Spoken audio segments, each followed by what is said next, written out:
Akhilesh Yadav is speaking at the moment. Let's cut across to listen to what he has to say. लोकतंत्र को एक तंत्र बनाने से रोका।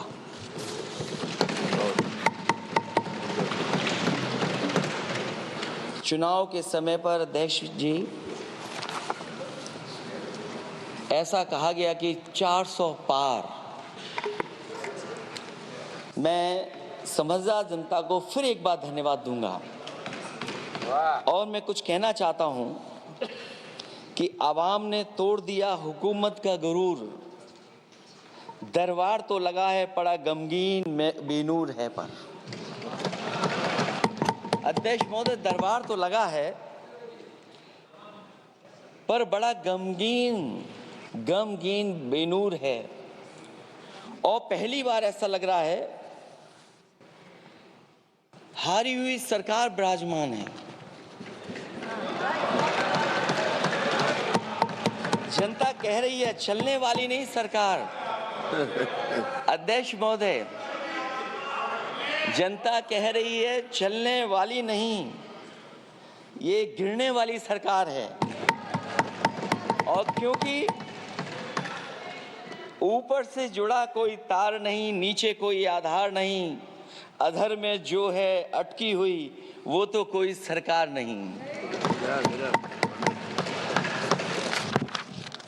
दरअसल पूरा इंडिया समझ गया है कि इंडिया ही प्रो इंडिया है। इस चुनाव में इंडिया अलायंस की नैतिक जीत हुई है। ये पीडीए इंडिया की सकारात्मक राजनीति, पॉलिटिक्स जो पॉजिटिव है, पॉजिटिव पॉलिटिक्स की जीत हुई है। ये इंडिया पीडीए की सोशल जस्टिस मुहिम की विक्ट्री है। 2024 का परिणाम हम इंडिया वालों के लिए जिम्मेदारी से भरा पैगाम भी है। और अगर हम यूं कहें अध्यक्ष महोदय कि 15 अगस्त 1947 अगर उपनिवेशिक राजनीति से आज़ादी का दिन था तो 4 जून 2024 देश के लिए सांप्रदायिक राजनीति से आज़ादी का दिन रहा। ये सांप्रदायिक राजनीति के अंत और सामुदायिक राजनीति की शुरुआत है। जहां सांप्रदायिक राजनीति का अंत हुआ है, वहीं सामुदायिक राजनीति की शुरुआत हुई है। सबसे अच्छी बात हुई ये है कि इस चुनाव में सांप्रदायिक राजनीति हमेशा के लिए हार हो गई है। अध्यक्ष महोदय, कहने को सरकार ये कहती है कि ये 5th लार्जेस्ट इकोनॉमी बन गई है और जीडीपी के मामले में 5th वर्ल्ड की इकोनॉमी बन गई है। लेकिन अध्यक्ष मोदी, ये सरकार क्यों छिपाती है कि अगर ये हमारी सबसे लार्जेस्ट इकोनॉमी, अगर हम 5वें नंबर पर हैं, तो हमारे देश की पर कैपिटा इनकम, प्रति व्यक्ति आय हमारे किस स्थान पर पहुंची है। और हम लोगों ने तो अध्यक्ष महोदय देखा है कि अगर दिल्ली की सरकार ने कहा होगा कि $5 ट्रिलियन की इकोनॉमी बनेगी, तो जहां से प्रधानमंत्री जी चुन करके आते हैं, वहां का प्रदेश के सरकार भी कह रही कि हम $1 ट्रिलियन इकोनॉमी बना लेंगे। देश की इकोनॉमी कहां पहुंच गई, पर कैपिटा इनकम क्या है। लेकिन अगर उत्तर प्रदेश की इकोनॉमी को अगर $1 ट्रिलियन की इकोनॉमी बनना है तो कम से कम 35% की ग्रोथ चाहिए। मुझे नहीं लगता है कि 35% की ग्रोथ उत्तर प्रदेश पा पाएगा। हम हंगर इंडेक्स में कहां खड़े हैं, नीचे से कहां हैं। जो 5th लार्जेस्ट इकोनॉमी की बात कर रहे हैं, वो इनइक्वालिटी के पैरामीटर पे कहां खड़े हैं, वो हैप्पीनेस इंडेक्स में कहां खड़े हैं।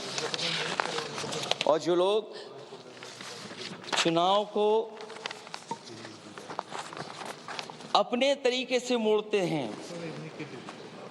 मैं उन्हें कहना चाहता हूं कि अध्यक्ष महोदय, इस चुनाव के परिणाम ने तोड़ने वाली राजनीति को तोड़ दिया है और जोड़ने वाली राजनीति की जीत हुई है। इस चुनाव में धन, छल, बल कि नकारात्मक राजनीति की शिकस्त हुई है। ये चुनाव जो देश का हुआ, ये सकारात्मक राजनीति का नया दौर शुरू हुआ है। इस बार प्रो कॉन्स्टिट्यूशन वालों की जीत हुई है। हम मानते हैं संविधान ही संजीवनी है, उसी की जीत हुई है। ये संविधान मंथन में संविधान रक्षकों की जीत हुई है। अब ऊपर से नीचे की राजनीति का अंत हो गया है। अब नीचे से जो समाज की जो आवाज उठेगी वही राजनीति का आधार बनेगी। मैं कहना चाहता हूं कि देश किसी की व्यक्तिगत महत्वाकांक्षा से नहीं, जन आकांक्षा से चलेगा। मतलब अब मनमर्जी नहीं, जनमर्जी चलेगी। इस चुनाव का बड़ा पैगाम यही है।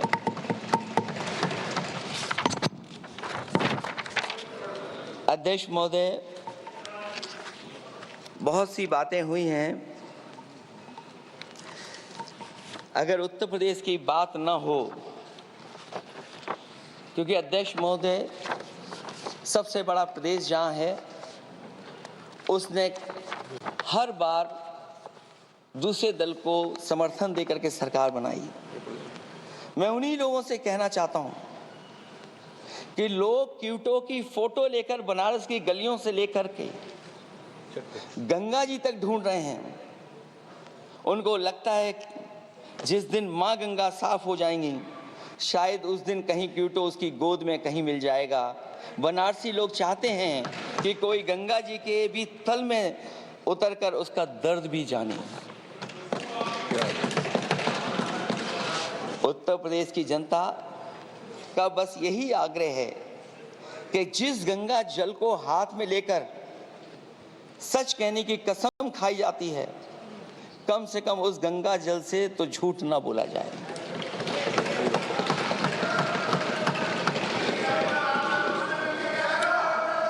जहां विकास के नाम पर खरबों रुपए की लूट का राज खोलते भ्रष्टाचार के गड्ढे प्रदेश का नाम खराब कर रहे हैं, वहीं पहली बारिश में ही टपकती हुई छत और गिर चुकी स्टेशन की दीवार बेईमानी की निशानी बन गई है। अध्यक्ष महोदय, विकास का ढिढोरा पीटने वाले इस विनाश की जिम्मेदारी कब लेंगे? और रही सच्चे विकास की बात, तो हमने जो सड़क बनाई उस पर हवाई जहाज उतरे थे और उत्तर प्रदेश की मुख्य नगरी में सड़कों पर नाव उतरी हैं, और अभी बारिश और हो जाएगी तो नाव से भी चलना पड़ेगा। यही स्मार्ट सिटी के जुमले का भी हाल है। न तो जाम से छुटकारा मिला, न बुनियादी सुविधाओं से कोई निजात मिली, न कोई बुनियादी सुविधाएं मिल पाई हैं। मुझे याद है अध्यक्ष महोदय, देश के प्रधान सांसद जी ने अनाथ पशुओं के बारे में बहुत कुछ कहा था। अनाथ पशुओं की समस्या से छुटकारा दिलवाने के लिए कब वादा किया हुआ, लेकिन कई चुनाव बीत गए हैं, अभी तक गन्ने का भुगतान 2 हफ्ते का वचन जो दिया था, कहां दिया था? अब तो वचन देने वाले को भी याद नहीं है। हर बात को जुमला बना देने वाले लोगों के ऊपर से जनता का भरोसा उठ गया है। इसीलिए बहुमत की सरकार नहीं है, ये सहयोग से चलने वाली सरकार है। डबल इंजन के नाम पर उत्तर प्रदेश को टकराहट के सिवा कुछ हासिल नहीं हुआ है। उत्तर प्रदेश में प्रभुत्व की लड़ाई 2 लोगों को आपस में लड़ा रही है, लेकिन उसकी मार जनता को सता रही है। पिछले 10 सालों की उपलब्धि बस इतनी रही कि एक शिक्षा परीक्षा माफिया का जन्म हुआ। अध्यक्ष महोदय, जिस समय चुनाव में थे और उत्तर प्रदेश में वो हालात देखे हैं कि नौजवान जब भी तैयारी कर करके जाता था और परीक्षा दे करके लौटता था तो उसको पता लगता था कि पेपर लीक हो गया। और उत्तर प्रदेश में केवल एक पेपर लीक नहीं हुआ है, जितनी भी परीक्षाएं हुई हैं सब पेपर लीक हुए हैं। केवल उत्तर प्रदेश ही नहीं, मैं माननीय सांसद की तरफ से सुन रहा था, कई ऐसे प्रदेश हैं जहां पर परीक्षाएं देने तो बच्चे गए, लेकिन वहां भी पेपर लीक हो गया। और अभी जब 4 जून को रिजल्ट आया, उसके बाद जो बात उठी है, देश की सबसे प्रेस्टिजियस परीक्षा, उसका भी पेपर लीक हो गया। और आखिरकार ये पेपर लीक हो क्यों रहा है? सच्चाई तो ये है कि ये सरकार पेपर लीक इसलिए करा रही है कि सरकार नौकरी नहीं देना चाहती, रोजगार नहीं देना चाहती, उन नौजवानों का भविष्य नहीं बनने देना चाहती। पिछले 10 सालों की उपलब्धि बस इतनी रही है कि एक शिक्षा परीक्षा माफिया का जन्म हुआ है, जिसने तथाकथित अमृत काल में युवाओं के भविष्य की आशाओं को ही जहर दे दिया है। जो सरकार उम्मीद को मार दे, वरना तो वर्तमान को सुधार सकती है, न भविष्य को संभाल सकती है। सरकार आशा का प्रतीक होनी चाहिए, निराशा का नहीं। जनता चाहती कि हर समस्या के लिए बीते कल को जिम्मेदार ठहराने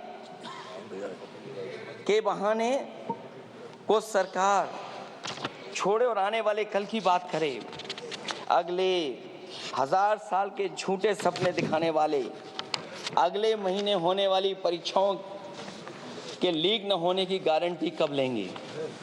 जनता अब न तो किसी बहकावे में आएगी और न किसी के बहलावे फुसलावे में आएगी। जो लोग कहते हैं कि अमृत काल की बात करने वाले जनता का जागरण काल आ गया है, आज इस सदन में नए राजनीतिक जागरण के अनेक प्रतिनिधि बैठे हैं। अब जब बात होगी तो सच्ची बात होगी और जनता को पूरी सच्चाई के साथ हम लोग अपनी जिम्मेदारी के साथ बात रखेंगे।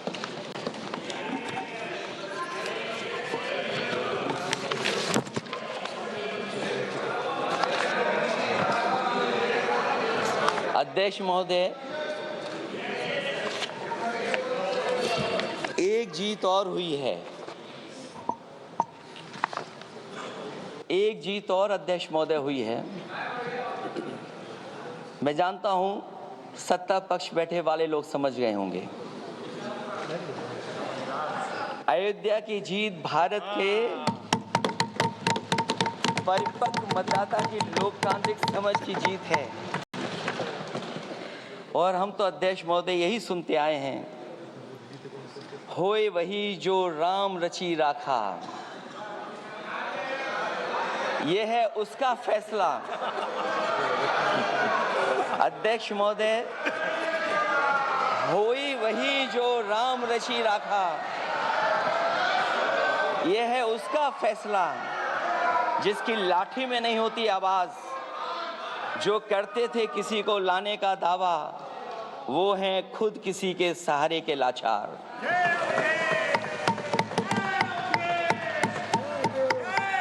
अध्यक्ष महोदय, मैं फिर कह देना चाहता हूं, होए वही जो राम रची राखा,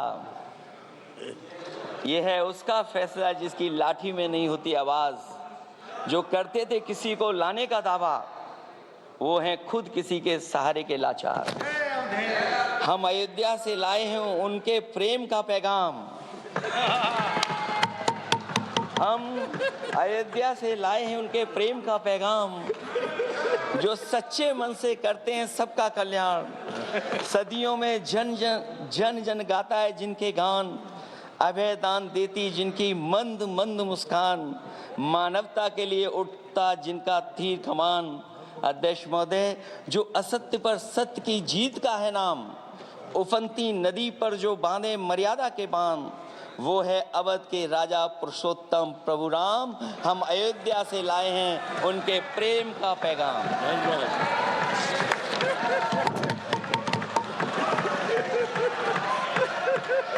अध्यक्ष महोदय,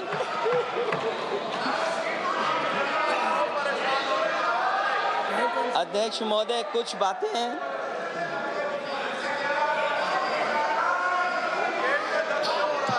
अध्यक्ष महोदय, कुछ बातें समय और काल से परे होती हैं, इसलिए आज यहां उत्तर प्रदेश के सदन में पढ़ा गया एक शेर याद आ गया, जो तब सही था अब और सही साबित हो रहा है। इजाजत हो अध्यक्ष जी तो मैं अर्ज करूं। हजूरे आला आज तक खामोश बैठे हैं इसी गम में। क्या हजूरे आला आज तक खामोश बैठे हैं इसी गम में। महफिल लूट ले गया कोई जबकि सजाई हमने। योगी जी के लिए, योगी जी के लिए।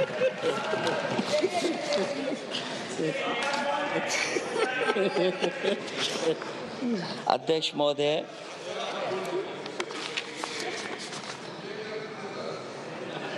मैं मॉडल ऑफ कंडक्ट जब चुनाव हुआ, लागू हुआ, उस समय मैंने देखा कि कुछ लोगों पर मेहरबान रही सरकार और कमीशन भी। कई मैं बहुत डिटेल में नहीं जाना चाहता हूं अध्यक्ष महोदय, लेकिन कहीं ना कहीं प्रश्न उस संस्था पे भी लगा है, और अगर उस संस्था पर प्रश्न लगा है तो लगाने वाली सरकार की वजह से लगा है। इसलिए अगर निष्पक्ष होगी वो संस्था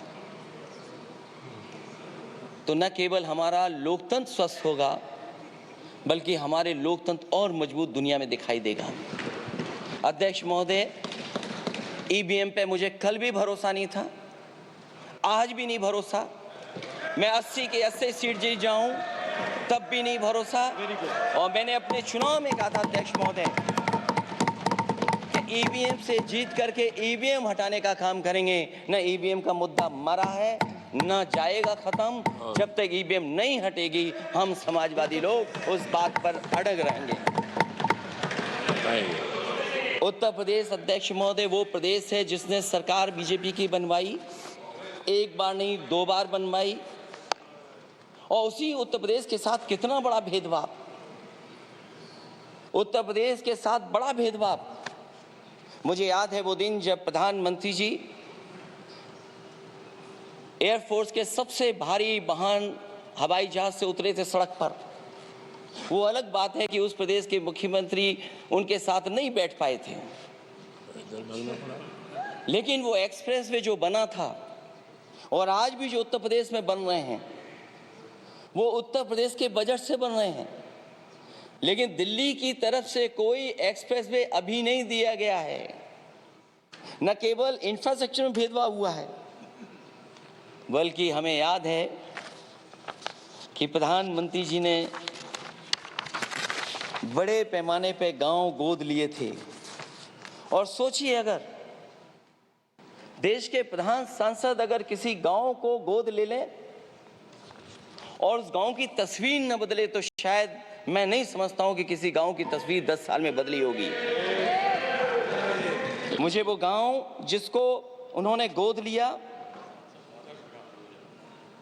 जो प्रधानमंत्री जी की आदर्श योजना थी उसके तहत जो गोद लिया गया था गांव, वो 5 वर्ष पहले खूब शोर हुआ था कि बनारस शहर की तरह डोमरी में चमचमाने लगेगा एक गांव। हकीकत में कुछ नहीं हुआ। उसकी दुर्दशा वैसी की वैसी है, जैसे था गांव वैसा ही का वैसा है। टूटी सड़कें, कच्ची पगडंडियां, उखड़े और टूटे हुए ईंट के खंजे, बदहाल हैंडपंप, पावरलूम और पंखे के जाली के कारखाने को आखिर कब तक रफ्तार मिलेगी जो उस गांव में काम होता था, लोग करते थे। खाली पड़े रसोई गैस के सिलेंडर, अंधाधुंध बिजली कटौती के बीच इस गांव के लोगों को हर सुबह मजदूरी की कभी ना खत्म होने वाली तलाश आखिर कब पूरी होगी। तो सोचिए, एक गांव की तस्वीर ये है। जो गांव कभी गोद लिया गया था उस गांव की भी तस्वीर नहीं सुधर पाई है। जो भाजपा के स्मार्ट सिटी के झूठे सपने में गांव के लिए कोई जगह नहीं है। अपने गांव गोद लेने की जो बात कही थी, क्या वो भी जुमला था अध्यक्ष जी?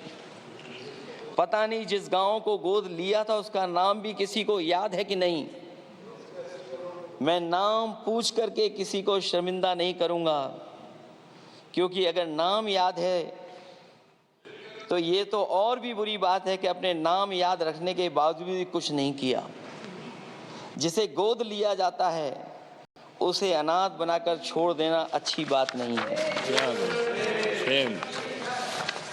और अगर तस्वीर अध्यक्ष महोदय बदली हो 10 साल में उन तमाम गोद लिए हुए गांवों की, तो मैं सत्ता पक्ष के लोगों से कहूंगा जरूर इस सदन में बात रखें,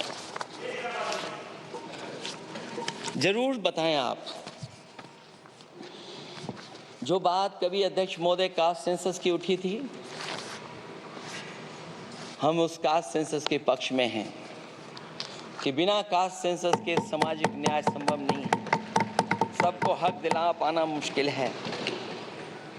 अध्यक्ष महोदय, राष्ट्रपति जी के अभिभाषण में अग्निवीर को लेकर के जो चिंता विपक्ष की थी और देश के नौजवानों की थी, वो चिंता वैसी की वैसी बनी है। अध्यक्ष महोदय, मैं ये कहना चाहता हूँ, मैं खुद मिलिट्री स्कूल से पढ़ा हूँ, मेरे साथ के बहुत बड़े पैमाने पे लोग फौज में, मैंने समय समय पे जो मेरे साथ पढ़े जो सीनियर थे उनसे भी जानकारी हासिल की है, बड़े बड़े अफसर से मैंने पूछा है, वो शायद आपको न बता पाएं, लेकिन दबी जुबान में उन्होंने कहा है कि देश की सुरक्षा के साथ अग्निवीर जैसी व्यवस्था लागू करने से समझौता हो रहा है। अध्यक्ष महोदय, किसी भी देश की सबसे बड़ी प्राथमिकता अगर कोई है तो वो देश की सीमाओं की सुरक्षा है, अग्निवीर जैसी व्यवस्था से कभी संभव नहीं है। अध्यक्ष महोदय, हम अग्निवीर व्यवस्था को कभी स्वीकार नहीं कर सकते हैं, आज नहीं कल, कल नहीं बाद में, जब कभी भी सत्ता में इंडिया गठबंधन आएगा अग्निवीर व्यवस्था हमेशा हमेशा के लिए खत्म हो जाएगी। अध्यक्ष महोदय, जिन्होंने कहा कि हम आय किसानों की दोगुनी कर देंगे, आज किसान पूरा देश का देख रहा है कि उसकी आय कहां दोगुनी हो गई। और जिस तरह महंगाई बढ़ी है, सरकार बताए कि महंगाई इस बढ़ने पे उसकी आय कितनी होनी चाहिए। और जो इंफ्रास्ट्रक्चर की बड़ी बड़ी बातें की गई थी कि एमएसपी लागू करने के लिए एग्रीकल्चर सेक्टर का इंफ्रास्ट्रक्चर तैयार होगा, लेकिन जहां तक मैंने उत्तर प्रदेश में देखा है, अगर इस सरकार में एक भी नई मंडी बनी हो तो मुझे सरकार बता दे। अध्यक्ष महोदय, जो इंफ्रास्ट्रक्चर एग्रीकल्चर सेक्टर में बनाने की बड़ी बात कही थी, अगर सरकार की तरफ से एक भी मंडी 10 साल में बनी हो तो जरूर सरकार बताए। जो सरकार मंडी नहीं बना सकती है उस पर एमएसपी का भरोसा कैसे कर सकते हैं। जिन्होंने एमएसपी का भरोसा दिलाया था, हम अध्यक्ष महोदय आपके माध्यम से यही कहेंगे कि जो राष्ट्रपति के अभिभाषण में लीगल गारंटी एमएसपी को मिलनी चाहिए थी, वो क्रॉप्स को नहीं मिली है। न केवल फसलों को मिले बल्कि हॉर्टिकल्चर क्रॉप्स को भी एमएसपी देने का फैसला हो, जिससे कि हमारा किसान खुशहाल हो सके। साथ ही साथ ओपीएस की बात अभिभाषण में नहीं आई है, ओल्ड पेंशन स्कीम लागू हो, जिससे हमारे तमाम सरकारी कर्मचारियों का भविष्य बन सके। और देश की एक बड़ी आबादी, जहाँ से मैं चुन करके आता हूँ, उत्तर प्रदेश, जहाँ बुनकर, न केवल उत्तर प्रदेश बल्कि देश के कोने कोने में बुनकर समाज के लोग बड़े पैमाने पर रह रहे हैं, लेकिन बुनकरों को जो सुविधाएं मिलनी चाहिए वो भी इस सरकार में नहीं मिल पा रही हैं। जो प्रदेश सरकारों ने कभी बुनकरों के लिए योजनाएं चलाई थीं, वो भी अध्यक्ष महोदय बंद कर दी हैं। मैं अंत में इतना ही कहना चाहूँगा कि इस सरकार ने नौजवानों को नौकरी नहीं दी है, नौकरी और रोजगार उनसे छीने हैं, बहुत नौकरी छीनी है। इसलिए मैं कहना चाहता हूं अध्यक्ष जी, इसलिए मैं कहूँगा कि आपके राज में न नौकरी की उम्मीद है न रोजगार, क्योंकि आपने छोटे कारोबारी तक को इतना छोटा बना दिया है कि न तो वो अपना पेट भर सकता है, न किसी को नौकरी पर रख सकता है। जो कुछ पद निकलते भी हैं तो उन पर लेटरल एंट्री के नाम से पिछले दरवाजे से कुछ खास संगी साथियों को रख लिया जाता है। आरक्षण का हक नॉट फाउंड सुटेबल के नाम पर हड़पा जा रहा है। और अध्यक्ष महोदय, आरक्षण के साथ इतनी खिलवाड़ किसी सरकार ने नहीं की होगी जितनी खिलवाड़ इस सरकार ने की है। जहां सरकारी नौकरियां नहीं दी जा रही हैं, और सरकारी नौकरियां इसलिए नहीं दी जा रही हैं क्योंकि उन्हें आरक्षण देना पड़ेगा। जिस प्रदेश से मैं आता हूं वहां सबसे बड़े पैमाने पे नौजवान बेरोजगार है, और पिछले 10 साल में जो पेपर उन्होंने लीक कराए हैं वो इसीलिए कराए हैं क्योंकि नौकरी ना देनी पड़े, और अगर नौकरी देनी पड़ेगी तो उन्हें आरक्षण भी देना पड़ेगा। ये जानबूझ करके सरकार नौकरी और आरक्षण के साथ खिलवाड़ कर रही है।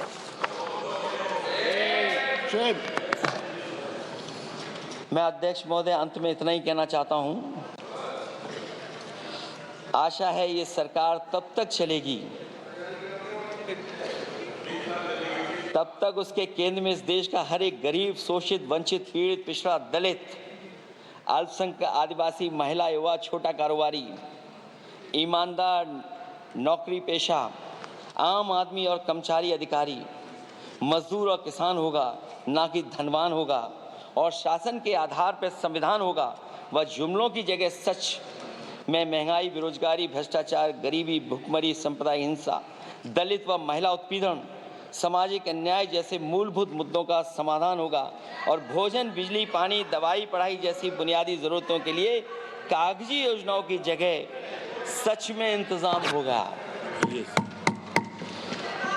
मैं एक बार फिर उत्तर प्रदेश की समझदार जनता द्वारा सबसे बड़ी पार्टी चुने जाने के साथ साथ इंडिया गठबंधन समाजवादी पार्टी और कांग्रेस को सबसे ज़्यादा सीटें जिताई, उसके लिए मैं उत्तर प्रदेश की जनता का बहुत बहुत धन्यवाद और आभार भी प्रकट करूँगा। मुझे उम्मीद है कि अगली बार जब राष्ट्रपति जी का भाषण हो वो सरकारी भाषण ना हो, सच्चाई के साथ सरकार अपनी बातें रखें। इन्हीं शब्दों के साथ अध्यक्ष महोदय मैं आपका बहुत बहुत धन्यवाद देता हूँ। Very good.